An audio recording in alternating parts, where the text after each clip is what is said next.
Agradezco la invitación al curso de semiología. En realidad, la semiología es una de las partes más importantes de la medicina y por lo tanto el curso y el congreso que estamos asistiendo es de suma importancia en la práctica médica y en la práctica neurológica. En realidad, el tema de cefalea aguda es un tema sumamente importante y quizás pues al lado de la charla de Víctor Saquicela mi charla es un poco más humilde, digamos, ¿no? Porque no tengo tantos videos, tantos elementos, digamos, de visualización, pero voy a tratar de ser lo más objetivo posible para que enfrentemos bien el problema de la cefalea aguda, sobre todo en emergencia. Bueno, ahí está nuestro hospital. Y bueno, y quería comentarles la imagen del doctor Pedro Ortiz, que en él yo me fundamento mucho de mi práctica clínica, y él fue el que justamente desarrolló esta propuesta que les voy a dar para atender a los pacientes con cefalea aguda.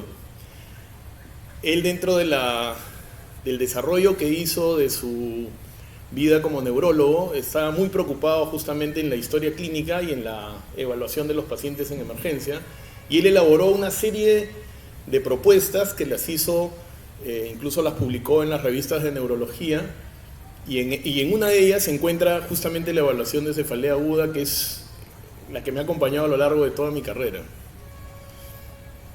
Entonces también brindo un tributo al doctor Ortiz. Acá está con el doctor Alfaro. El doctor Alfaro también fue una persona, cuando trabajó en el hospital, que nos inculcaba mucho la importancia de la historia clínica. Yo me acuerdo una de sus enseñanzas, nos decía siempre, ¿no? La historia clínica es como ajustarle los frenos al carro, nos decía, ¿no? Si sale del taller y no lo han hecho correctamente, te vas y te chocas, digamos, ¿no? Entonces ustedes, cuando hacen una historia, es que están ajustando esos frenos, ¿no? Entonces tienen que saber exactamente qué es lo que están diagnosticando, qué es lo que van a hacer, porque si no todos nos vamos y nos chocamos, digamos, ¿no? Bueno, aquí estoy cuando era residente.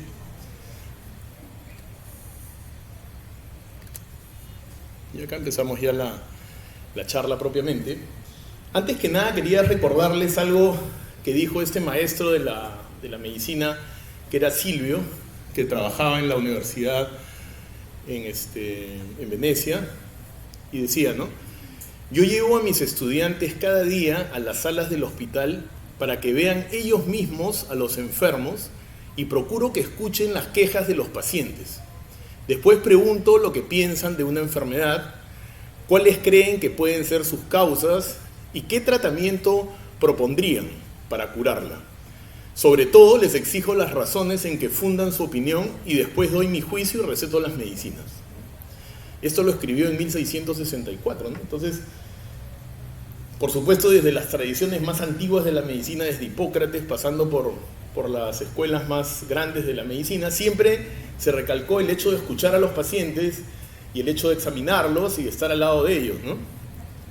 Entonces, ese es el fundamento de las charlas que les voy a dar, ¿no? Ahora, ¿qué importancia tiene este tema?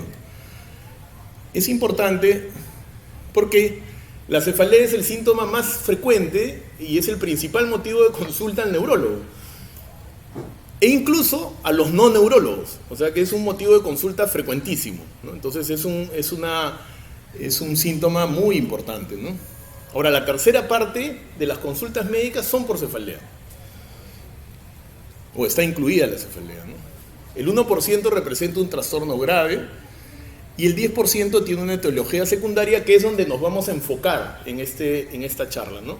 Cómo llegar a ese diagnóstico del problema secundario.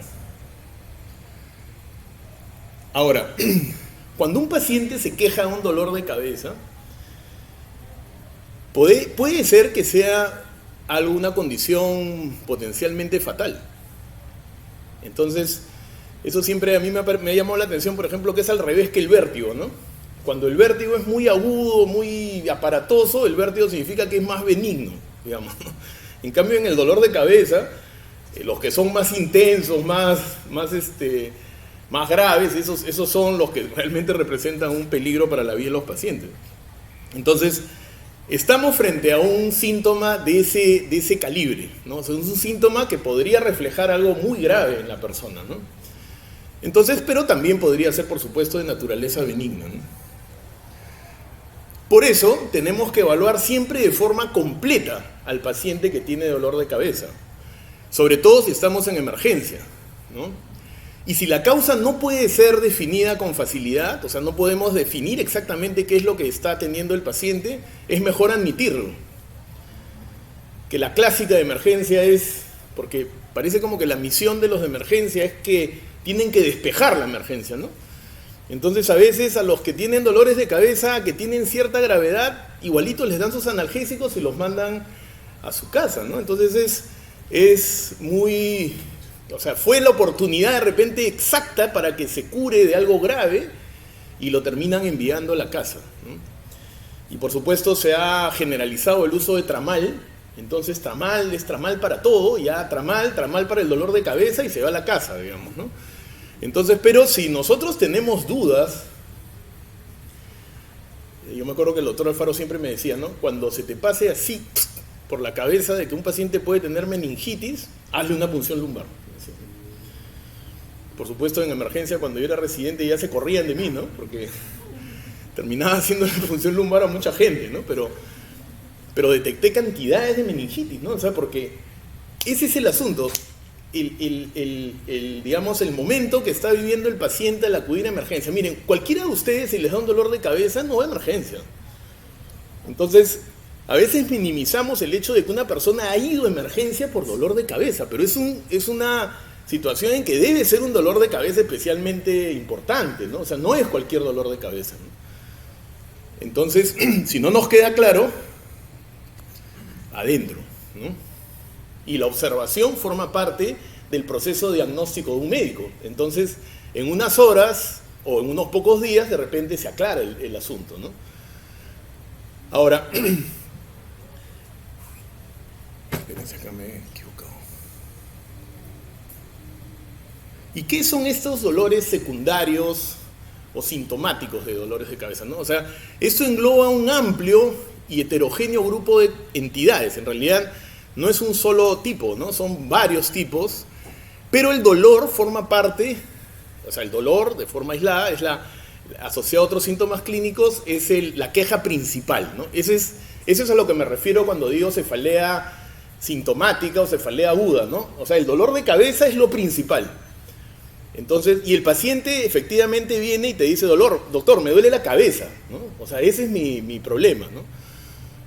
Ahora, el carácter sintomático es lo que hace que busquemos rápidamente la etiología, ¿no?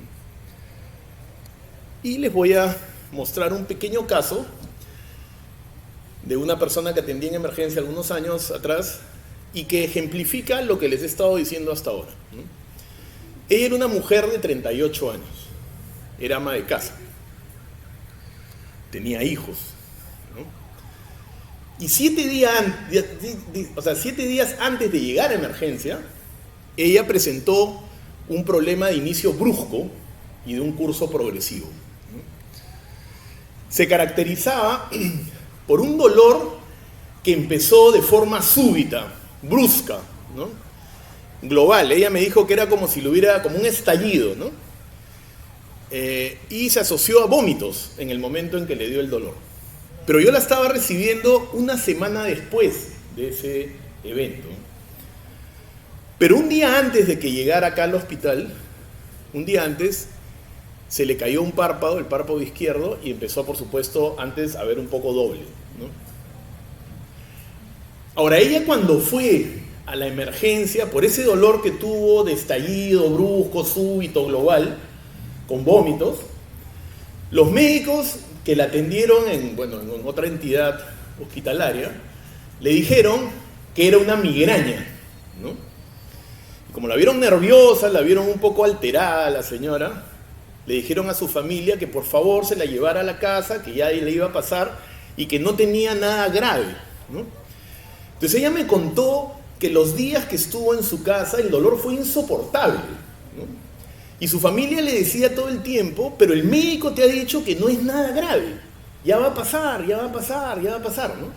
Para que vean la credibilidad que tienen los médicos de emergencia, ¿no? O sea, realmente convencieron a todos que era un problema benigno. Por supuesto, cuando se presenta ya en la emergencia, y me la trajeron en silla de ruedas, me acuerdo, con una tosis de un lado, con diplopia, entonces para mí ya eso era sumamente importante. No sé qué les pasa a ustedes, pero por ejemplo yo cuando examino a un paciente, ahí es donde se activa algo mi compromiso por el paciente, ¿no? Entonces no tenía ningún antecedente importante y cuando le examino, la paciente estaba despierta, te conversaba, su atención estaba un poquito disminuida, pero tenía efectivamente esa tosis izquierda con el ojo izquierdo desviado externamente de forma espontánea y tenía midriasis reactiva a la luz de ese mismo lado, ¿no? Entonces, con esa historia que les estoy contando y una leve rigidez de nuca, ¿no? La paciente no tenía historia previa de dolor. O sea, ¿por qué es que los médicos de esta entidad le dijeron que tenía migraña? Después había empezado de forma súbita y había empezado en los dos lados a la vez, ¿no? Y se había acompañado de vómitos inmediatos, ¿no? Entonces la falla está en ese momento en que entrevistamos, en que no le damos el valor que tiene a lo que nos está diciendo la persona que tiene el dolor de cabeza. Esa es mi única explicación. Ahora, sin embargo, cuando ya un médico recibe un paciente después de una semana, podría ser que digas, oye, bueno, este dolor ya es un poco crónico, ¿no? Ya tiene una semana, ¿no? Es un poco ya medio larvado, ¿no? Pero siempre debes preguntar cómo empezó. O sea, que llegue una semana, un mes, no importa, siempre debes empezar. ¿Cómo empezó el dolor de cabeza? Siempre tienes que preguntar eso, ¿no? Y siempre todo empezó de forma súbita y fue global de los dos lados, ese sigue siendo un problema sumamente grave, digamos, aunque venga 10 días, 15 días o lo que sea, ¿no? Esa es una clave en el dolor de cabeza. Entonces ahí está la paciente, tenía la tosis, el ojo izquierdo estaba ligeramente desviado y cuando le examino, le veo ahí la midriasis, ¿no?, del lado y no reaccionaba a la luz, ¿no? Entonces, yo en ese tiempo paraba siempre con una cámara Olympus, me acuerdo que le tomaba fotos pues, a todo lo que se movía, digamos, ¿no? Entonces, logré captar su midriasis, ¿no? Entonces, esto, a lo que estamos asistiendo, yo frente a ella, y con la instrucción que tengo de neurólogo, yo sabía que ella se podía morir en cualquier momento. O sea, estaba a un pelo de morirse, ¿no? Entonces, ¿qué hice? La puse en la silla de ruedas en la que estaba, me la llevé al tomógrafo, ¿no? Creo que ni le hice orden, ¿no? Entonces llegué al tomógrafo, y le digo, en ese tiempo estaba Simón, me acuerdo, le digo, Simón, por favor, ¿le puedes tomar una tomografía? Chaca al toque, ya estaba la tomografía, y ahí está la tomografía, pero la tomografía salió normal, pero había pasado una semana, ¿no? Entonces, para que ustedes, más o menos, como acá hay muchos residentes del Rebagliati, ¿qué hice yo? En ese tiempo todavía no había la angiotem digamos, tan firme como hay ahora, que yo puedo con un angiotem y al toque también hacer un diagnóstico de aneurisma, ¿no? Pero en ese tiempo había la arteriografía. Entonces, al toque hablé con el de arteriografía y de la tomografía me la llevé a la arteriografía, ¿no? O sea, lo hice al toque, ¿no? Y en la arteriografía, ahí salió el aneurisma, ¿no? Acá está. Salió un aneurisma, era del mismo lado donde tenía la tosis. Entonces, ¿qué pasa? Que cuando un aneurisma se rompe, sangra, por supuesto, da el dolor ese terrible, pero el aneurisma le entra un coágulo y ese coágulo hace crecer al aneurisma y ahí es que hace la tosis, digamos, ¿no? Pero ya se imaginarán, ese coágulo que está ahí, está pues ahí con todos los latidos y está roto, digamos, ¿no? Entonces en cualquier momento te va a hacer un sangrado y el paciente se muere, digamos, ¿no? Entonces lo que hice fue de que ese mismo momento convencí a los neurocirujanos para operarla, digamos, ¿no? Los convencí, subimos a sala, y yo estuve presente también en la cirugía, por eso ahí están las fotitos, ¿no? Y efectivamente fue un aneurisma que se pudo clipar y ya está. Y la paciente, ahí está, se operó y se salvó, digamos, ¿no? Entonces, el dolor de cabeza para mí es como si fuera que activa una alarma en mí, digamos, ¿no? Como que la cuestión valorativa se pone al tope en mi interioridad, ¿no? Entonces, traté de lograr que se hiciera de inmediato, ¿no? Y se salvó. Entonces, después verla ya en la UCI, tranquila, conversándome, ¿no? Ya fue, digamos, una satisfacción, ¿no? Pero se logró. Entonces, como ahora hay pues estos asuntos de la inteligencia artificial y todo este asunto de que uno piensa de que nos va a ganar, ¿no? Yo no creo que no haya nada que gane a un médico que se preocupa por una persona, digamos, ¿no? O sea, no hay nada en ese mundo que gane a eso. Entonces, si nosotros nos ponemos en esa sintonía de la gravedad que tiene algo, es lo que va a ser la acción suficiente como para que se logre salvar la vida de esa persona. Entonces, eso no se lo vas a delegar a ninguna inteligencia artificial ni nada, o sea, eso es propio de nosotros, digamos, ¿no? Entonces, yo me acuerdo cuando revisaba lo de la inteligencia artificial, veía pues cómo han aplicado lo que yo he aprendido en neurociencia, digamos, lo han aplicado para imitar el cerebro y eso, para imitar la inteligencia humana, ¿no? Pero en realidad es un instrumento nada más, ¿no? En cambio nosotros, yo uso todo eso para curar personas, digamos, ¿no? Entonces, ese es el sentido de nuestra labor. Entonces, ahí está un poco el kit de esta charla, ¿no? Que haciendo un buen diagnóstico, preguntando de forma correcta, puede salvar la vida a muchas personas, digamos, ¿no? Ya, entonces, bueno, regresamos al asunto propiamente de la charla. Entonces, hay un examen, por supuesto, anamnésico de la cefalea, donde debemos caracterizar pues, la forma evolutivo-temporal, que es lo más importante de la evaluación, ¿no? O sea, la forma evolutiva que nos dice si tiene historia previa de dolor, si tiene un dolor que inicia de forma gradual o brusca, eso es la clave de nuestra historia, digamos, ¿no? Por supuesto hay que localizarlo, hay que ver si se irradia, qué calidad tiene, qué intensidad tiene, lo podemos graduar incluso de 0 a 10, podemos preguntarle al paciente, pueden hacerse varias cosas para clínicamente acercarnos a esta gravedad que tiene en el paciente, ¿no? Ver los factores precipitantes, los agravantes y los que la alivian, ¿no? Y por supuesto, tenemos que preguntar cosas que estén asociadas al dolor, sobre todo los signos de alarma, ¿no? Que ya los voy a profundizar en un momento, ¿no? Los signos de alarma son los que nos indican de que esto es algo grave y que unido al dolor de cabeza configura un síndrome o algo mucho más serio, ¿no? Y por supuesto siempre preguntar historias previas al ataque, experiencias con tratamientos previos y algunos factores sociales, ¿no? Ahora, en cuanto al examen actual, o sea, el examen cuando ya tenemos frente a nosotros a la persona, lo que importa es siempre tomar la temperatura. Acuérdense que una de las formas de presentación de la meningitis es el dolor de cabeza, ¿no? Entonces, siempre la temperatura siempre se tiene que verificar, aunque parece que ya nos hemos olvidado un poco de eso, ¿no? O sea, en verdad ahora evaluamos dolor de cabeza, tomografía nomás, ¿no? O sea, y no es así, o sea, hay que ver pues, cómo está la temperatura, cómo está la presión, cómo está el nivel de conciencia, su atención, orientación, hay que hacer campos visuales, movimientos oculares, cómo están las pupilas, un fondo de ojo, una otoscopía, todo eso nos va a ayudar para enfrentar el problema que estamos abordando, ¿no? Signos meningios, signos de focalización. Por supuesto, en las personas mayores ver el estado de los vasos temporales que nos indican si es que la persona pues tiene una arteritis de la temporal, hipersensibilidad sobre el cráneo, cara y mastoides, ¿no?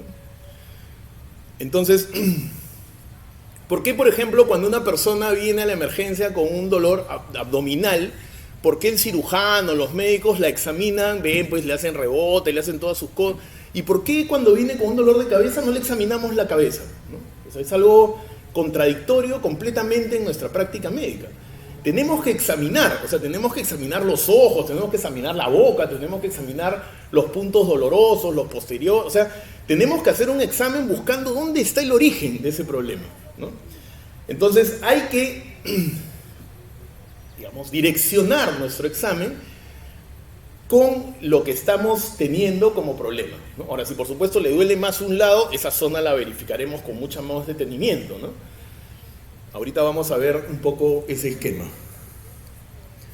Y por supuesto, de los exámenes auxiliares tenemos el primerito que está en emergencia, es la tomografía. Antes me acuerdo que a los dolores de cabeza le hacían electroencefalograma, pues, ¿no? O sea, yo realmente no sé qué tiene que ver, ¿no? Pero antes no había nada más, pues, ¿no? O sea, antes no había otras pruebas, ¿no? Entonces, yo me acuerdo una caricatura de los Picapiedras, me acuerdo que el Pedro se había achicado, ¿no? Y va al neurólogo, ¿no? Y le toma un electro, ¿no? Y después el electro le salió normal y le dice a Pedro, le dice, bueno, yo creo que no tienes nada, le dice, ¿no? O sea, porque el electro le había salido normal, baby, estaba chiquito, ¿no? Entonces, antes los neurólogos todos lo asociaban al electroencefalograma, ¿no? Pero ahora que tenemos las imágenes, ya con eso nos apoyamos un montón, ¿no? Entonces, es la prueba más importante, como ven en la paciente que he presentado, ¿no? Pero la punción lumbar también sigue siendo una prueba muy importante y que todos deberíamos tener la destreza para hacerla de forma rápida, ¿no? Y por supuesto, ya si no nos queda claro o hay algo que queramos explorar con detenimiento, ya se le hace una resonancia, pero eso es una prueba que dura mucho más y dura pues casi una hora a veces o 40 minutos y no nos resuelve a veces el problema tan rápido, sobre todo el de la sangre, que es lo que tenemos que verificar en la cefalea aguda, ¿no? O sea, la tomografía es mucho más rápida en ese aspecto, ¿no? Ahora, por supuesto, también se pueden hacer otras pruebas en dolor de cabeza, se puede hacer angiografías, cisternografías, ecodopplers, exámenes de laboratorio, velocidad de cimentación, y también se pueden hacer consultas, por supuesto, si estamos, por ejemplo, pensando en un glaucoma o en un problema de mastoiditis o algo, a un otorrino o a un cirujano maxilofacial, ¿no? Ahora ya, a veces cuando el neurólogo o el de emergencia ve una tomografía y le ponen normal, dice, ya, esto no es nada, esto no es grave, debe ser un problema psiquiátrico, incluso dicen a veces, ¿no? Entonces esa falta de acuciosidad, digamos, de confiarse completamente en un examen auxiliar es una cosa preocupante ahorita en medicina, ¿no? Entonces, pero por ejemplo la hipertensión endocranial benigna, la tomografía es normal.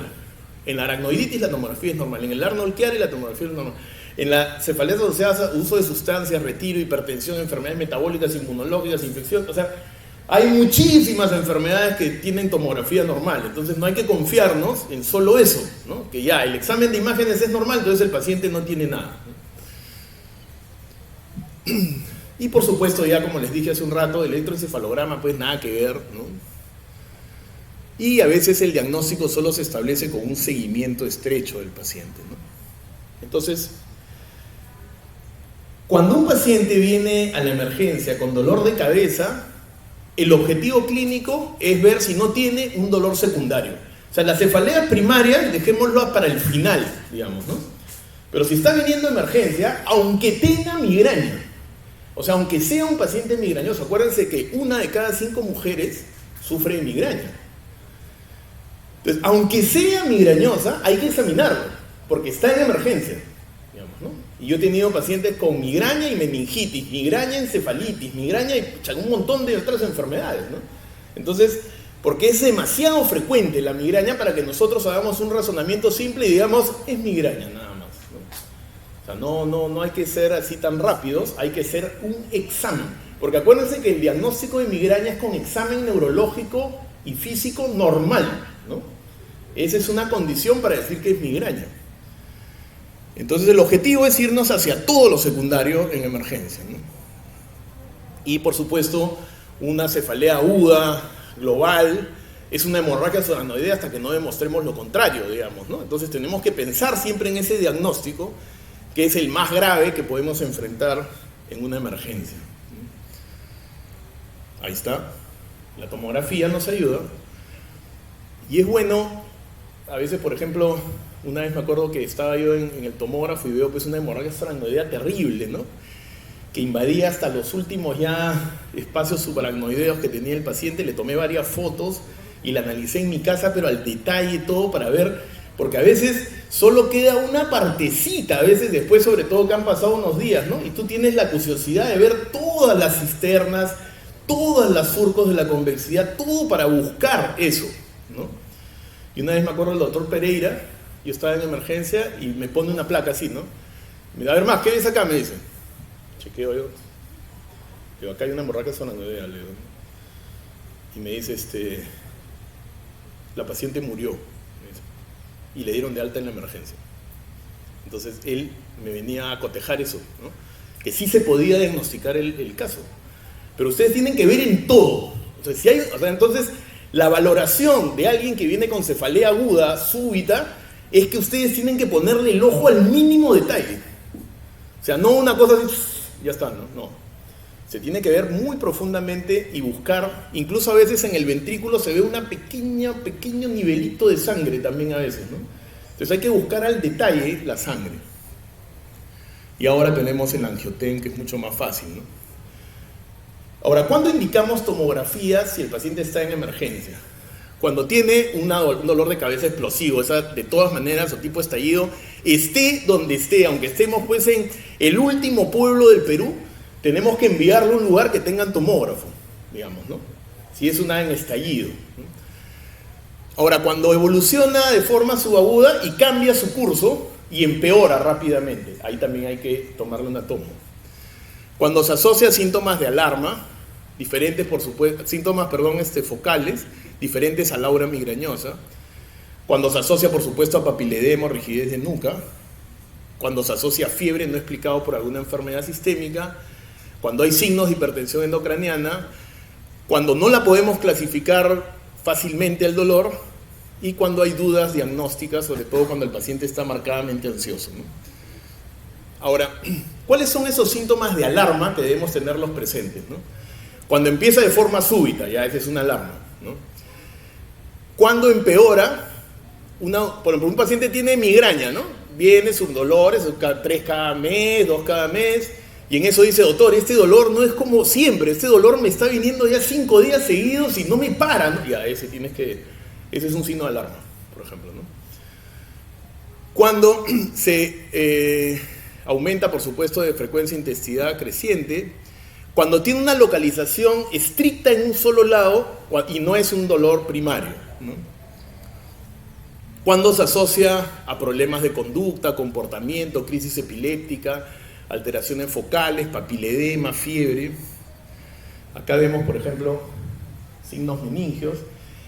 Lo primero que yo hago cuando un paciente viene a emergencia con cefalea aguda es que le hago signos meningios, porque la hemorragia soranoidea y la meningitis son las dos más graves, digamos, problemas de cefalea que existen y los dos tienen signos meningios, ¿no? Entonces, esa es una prueba que todos debemos aprender a realizar de forma correcta, ¿no? Entonces, se hace el kerning, se hace la rigidez de nuca, se pueden hacer muchos más, se ve la focalización y siempre se ve, por supuesto, el fondo de ojo para ver si hay papiledema, ¿no? También si hay vómitos, náuseas no explicables por una cefalea primaria, presencia de signos meningios, si se precipita por un esfuerzo físico, tos o cambio postural, y si tiene características atípicas. Ahora, también es una alarma que sea, por ejemplo, en pacientes que tienen problemas oncológicos o son inmunodeprimidos, ¿no? Si son predominantemente nocturnas, y hay esos otros datos, ¿no? Bueno, entonces, resumiendo, hay las tres fuentes de información que tenemos, es la anamnesis, el examen actual y el examen auxiliar, ¿no? Siempre la anamnesis es el aspecto temporal, como la deben haber visto en todas las charlas. El examen actual es el espacio externo de la persona, su actuación personal, su nivel topográfico, y el examen auxiliar es el espacio interno en el que ingresamos cuando cuando queremos verificar algo más. Pero acá hay un aspecto importante. El examen anamnésico y el examen actual, es importantísimo hacer ya una disquisición diagnóstica con esos dos exámenes, porque los exámenes auxiliares son caros y son incómodos, ¿no? Hacer una punción lumbar, someter a un paciente a una resonancia, todo es incómodo y es caro. Entonces tenemos que ver si lo podemos resolver solamente con la historia, la anamnesis y con el examen actual. Si podemos hacerlo de esa forma es mejor, ¿no? Y lo otro que a mí me ha servido grandemente para aprender de mis propios pacientes es que una vez que lleguemos a un diagnóstico por un buen examen auxiliar, es recomendable volver a hacer la historia, ¿no? Si ustedes verifican y después de tener ya el diagnóstico, regresan nuevamente y le preguntan al paciente, le preguntan a la familia, ustedes van a reforzar su aprendizaje de lo que han tenido frente a ustedes, ¿no? Entonces, este esquema, examen auxiliar, examen anamnésico, en realidad se puede desbaratar un poco cuando ya tenemos el diagnóstico y más bien ustedes regresan nuevamente, lo combinan, vuelven a examinar, o sea, pueden hacer cantidad de disquisiciones ya finas para poder lograr una experiencia muchísimo más rica y que les ayude a tratar otros pacientes, ¿no? Bueno, y acá viene un esquema, que ya es la parte final de la charla, que indica lo siguiente, ¿no? ¿Cuáles son mis criterios operativos? O sea, yo quiero tener algo operativo con el que atienda fácilmente un paciente que viene a mí con cefalea aguda, ¿no? Entonces, para eso, tengo que tener en mi cabeza esos signos de alarma que hemos dicho, ¿no? Esos signos de alarma los tengo que tener ahí como una nubecita en mi interior, que siempre los tengo que tener ahí presentes al lado de la cefalea, ¿no? Debo saber cuáles son las causas de cefalea, ¿no? O sea, problemas vasculares, problemas infecciosos, problemas de toda índole, inmunológicos, hay cantidades, pero tengo que saberlos, tengo que saber todos esos mecanismos, ¿no? Hipertensión endocrinal, o sea, todos esos tengo que saberlos, ¿no? Tengo que tener un plan secuencial para enfrentar el dolor y por supuesto tengo que saber pues cuáles son los tratamientos de cada entidad, ¿no? Bueno, respecto al examen clínico, ¿cuáles son los dos aspectos más importantes que debo incidir cuando veo a un paciente con dolor de cabeza? El primero, por supuesto, es ver la historia previa de dolores de cabeza de la persona, ¿no? Y que pueden también condicionar una cefalea aguda, y eso nos sirve para todas las primarias, ¿no? Nos sirve muchísimo porque nos va a dar un curso, nos va a dar una... Ahora, es importante, si es migraña o si es tensión, precisarlo, ¿no? O sea, precisar eso en el examen, ¿no? También es importante ver si no tiene un traumatismo la persona, aunque incluso no sea craneal, ¿no? Típica pues que se cayeron sentados todos los abuelitos, las personas mayores, de hematoma sudural típico, ¿no? Y por supuesto explorar, ver cómo se instaló el dolor de cabeza y si tiene síntomas de alarma, ¿no? Si fue durante la instalación o posterior a eso, ¿no? Y con respecto a la historia en sí y el dolor de cabeza, los dos aspectos más importantes son los siguientes. Uno dice, ¿se instaló abruptamente en minutos o segundos o se instaló gradualmente en horas o días? Esa es la pregunta fundamental de la cefalea aguda, ¿no? ¿Cómo se instaló en una primera instancia, ¿no? Y luego es la localización. Si empezó por un lado, o sea, derecho-izquierdo, o fue global, o sea, derecho-izquierdo a la vez desde un inicio, ¿no? Esa es la otra pregunta fundamental. O sea, con esas dos preguntas manejamos todo nuestro esquema de dolor de cefalea aguda, ¿no? Entonces, acá, no sé, me siento como el doctor Ortiz, ¿no? Porque el doctor Ortiz fue el que me explicó esto y me parece algo fundamental, ¿no? ¿Por qué? Porque esos dos aspectos son los que lideran mis diagnósticos, ¿no? O sea, los dos que les he dicho ahorita es la clave para llegar al diagnóstico. Dice, si es un dolor localizado de inicio brusco o gradual, pero sin historia previa de dolor similar, ese es un grupo de pacientes, ¿no? El típico que viene, pues, porque le duele el ojo o porque siente un dolor por detrás, pero todo es de un lado, nada más, ¿no? Entonces, ahorita vamos a ver todas las posibles causas de eso. Ahora, el segundo, si el dolor es localizado, pero de instalación gradual, pero con historia previa de dolor, o sea, cuando ya tienen otros episodios parecidos, ¿no? El tercero es si se instala bruscamente y es generalizado, o sea, derecha e izquierda, ¿no? Ese es los grupos graves, ¿no? El tercero son los graves, ¿no? Y el cuarto es una cefalea aguda generalizada, pero de instalación más lenta, ¿no? Ese es el otro tipo, ¿no? Entonces, si es este que es de un lado y que es algo nuevo para el paciente, es algo agudo y viene de un lado, ¿qué puede ser? Ahí busquen algo localizado, o sea, puede ser del ojo, del diente, del seno maxilar, de algún lugar de la cabeza, o un nervio que está empezando a comprometerse, puede ser el nervio facial, puede ser un herpes que está empezando, o sea, algo de nervios que también está arrancando en un lado, ¿no? Entonces, en ese caso puede ser una neuropatía local, puede ser, por supuesto, un glaucoma, una iritis, por eso hay que ver siempre el ojo es fundamental. Una arteritis temporal también podría empezar así. Una sinusitis, un absceso dentario. Una hemorragia, pero de un lado, ¿no?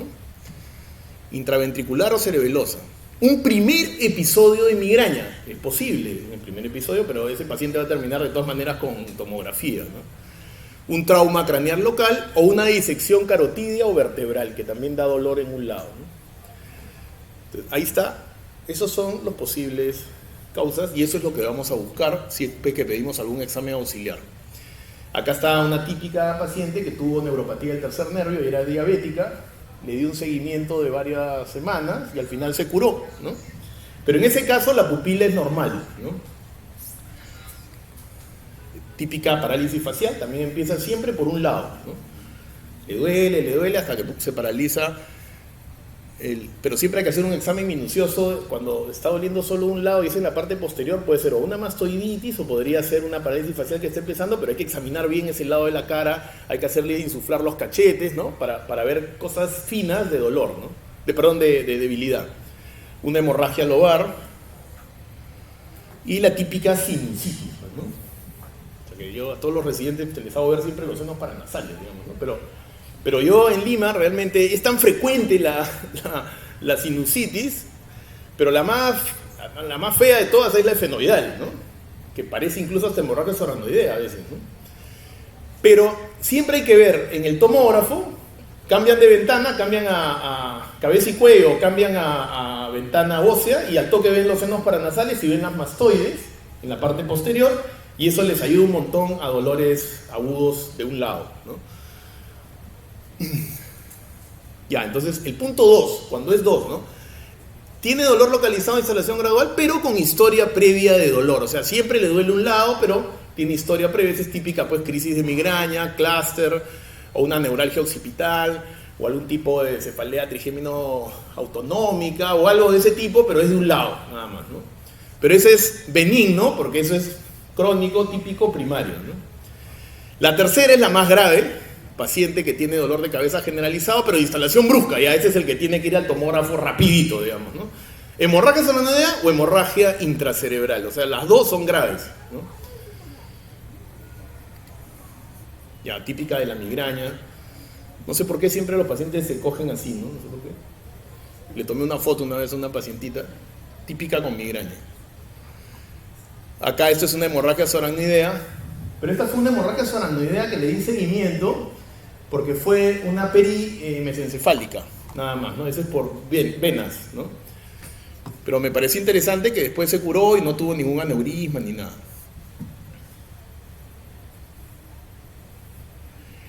Y la cefalea aguda generalizada, instalación gradual, ese tiene un amplio grupo de pacientes, pero ahí entran muchas personas que tienen, por ejemplo, tumores o cosas y tienen hipertensión endocraniana o tienen hipotensión endocraniana también podría ser.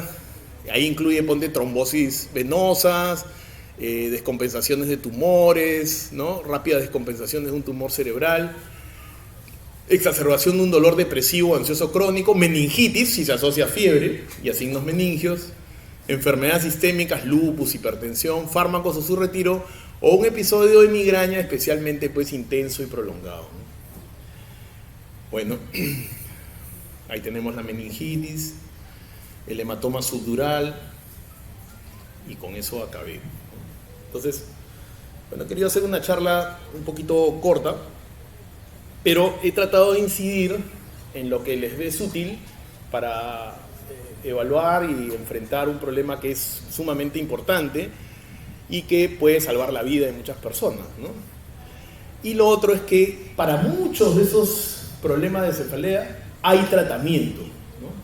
Siempre se quejaban con los neurólogos, no tenemos muchos tratamientos, ¿no? Antes me acuerdo que esa era la típica que nos decíamos que hacemos buenos diagnósticos, no, pero en cefalea el tratamiento es de todo, ¿no? O sea, tienes que volverte medio otorrino, oftalmólogo, tienes que volverte odontólogo, todo, pero la parte clínica, porque el neurólogo es el clínico de la cabeza, digamos, ¿no? Y es por eso de que el paciente no va a venir a decirte, tengo sinusitis esfenoidal, doctor, ¿no? O sea, si no iría al otorrino, ¿no? Viene al neurólogo porque le duele la cabeza, digamos, ¿no? Entonces ahí está el problema, que hay que valorar ese dolor y ver de dónde proviene, y ahí está el asunto del neurólogo, que siempre es como una especie de articulador de las otras especialidades, ¿no? Y si uno ve que ya es un problema que efectivamente necesita pues una interconsulta, un drenaje o algo, ya lo haces al especialista que corresponde. Bueno, muchas gracias por la atención.